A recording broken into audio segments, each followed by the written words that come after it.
Hello everyone, welcome to Xur week number 14, where for the first time in Destiny 2, Xur is in the tower. He's in the hangar. You're going to walk past Dead Orbit right over here, come on up the stairs, and here he is. Yeah, alright, it's cool with me. Let's see what he's got. I bring gifts of the nine. The weapon of the week is Darcy. The main bonus is where you get critical information about an enemy when you scope in on them, and when that is active, you get better target acquisition and bonus precision damage. You only get about 6% precision bonus damage, at least the last time I checked, which is pretty darn weak. And the critical information that you get isn't really all that critical to your experience. Snipers have struggled to find a place in the PvE endgame experience, not to mention that this sniper in particular is a low impact sniper, so that doesn't help. It feels much more like a PvP weapon, but again, snipers have struggled to find their place in PvP as well. They're definitely not the most popular. I don't think Darcy stands out enough right now to warrant your exotic slot. Hunters, you are getting Celestial Nighthawk. The main bonus gets rid of 2 of your golden gun shots in favor of cranking up the damage multiplier on one shot a whole lot, and enemies eliminated by the shot explode. This is a fantastic PvE exotic and a terrible PvP exotic for obvious reasons.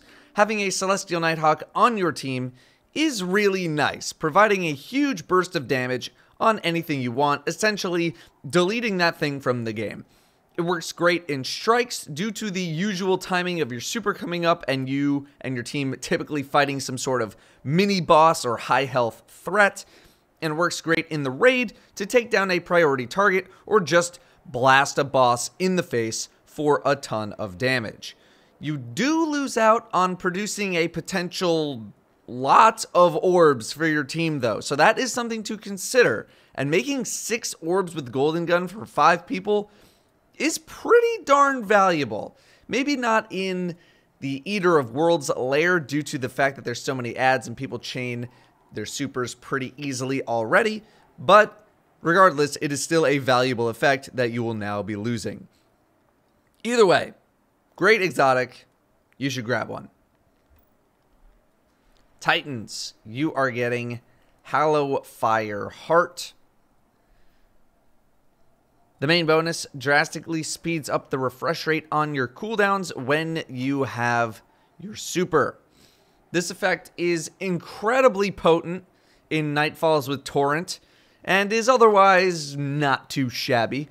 To really maximize the benefits from this, you should probably be using some sort of Sunspot build. And when I say that, I mean you should use Sunspot build so that you can chain together as many cooldown reduction things as possible. When you're doing all those things, it's not too bad. Not to mention it's basically your only Sunbreaker option besides Kepri's Horn, which I'm not exactly sold on just yet.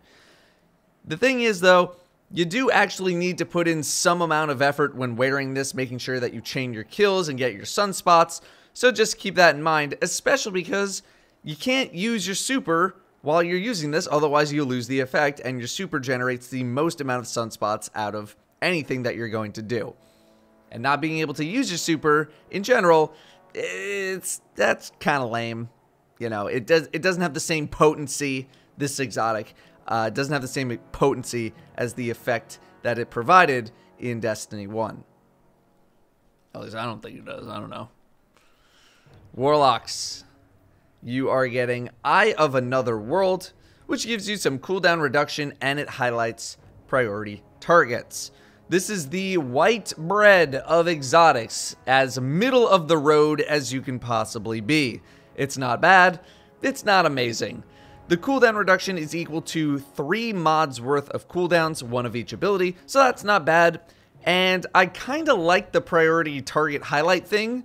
I don't know why, I just kind of do. In PvE, this is fine. if you don't want to put in any effort into using your exotic, but it is definitely not the best option. Although in PvP, it is a little bit better simply because a lot of Warlock exotics, or a lot of good Warlock exotics, rely on killing stuff, and you don't do as much killing in PvP, generally speaking, at least compared to PvE. Then we have 3 of coins. It is back, and it works exactly how it reads. 4 hours, more chances at exotics from, I guess, all sources in the world. There's no stacking mechanic or anything like that. You just pop one. It's 4 hours. Works like Fireteam Medallion. Then we have the Faded Engram, which gets you something that you do not already own. So make sure you scoop up everything from Xur first before buying this. You don't want to buy something that he already has. It is a once per account item. If you inspect the engram, you'll see a rotating set of items. You know, I have Sunshot, I have Risk Runner, I have, you know, a bunch of these already. Apparently I have Crimson. I didn't know that, I'll be honest. When did I get that? What? Okay, either way. And I'm pretty sure the items are class specific. So if you're hoping for a Titan item, you should maybe log on to your Titan just to make sure. And that is going to do it for Xur week number 14. Hope everyone has a great weekend and had a good week. I would like to apologize now for the probably lack of videos and streams coming within the next couple of weeks. I'll be visiting my hometown and my parents for the first time in, oh, I can't even remember. It's been that long. So, yeah. As soon as I'm back, things will return to normal. I will probably have some thoughts on the Dawning if enough people ask me, but I can't imagine it will be anything hugely substantial.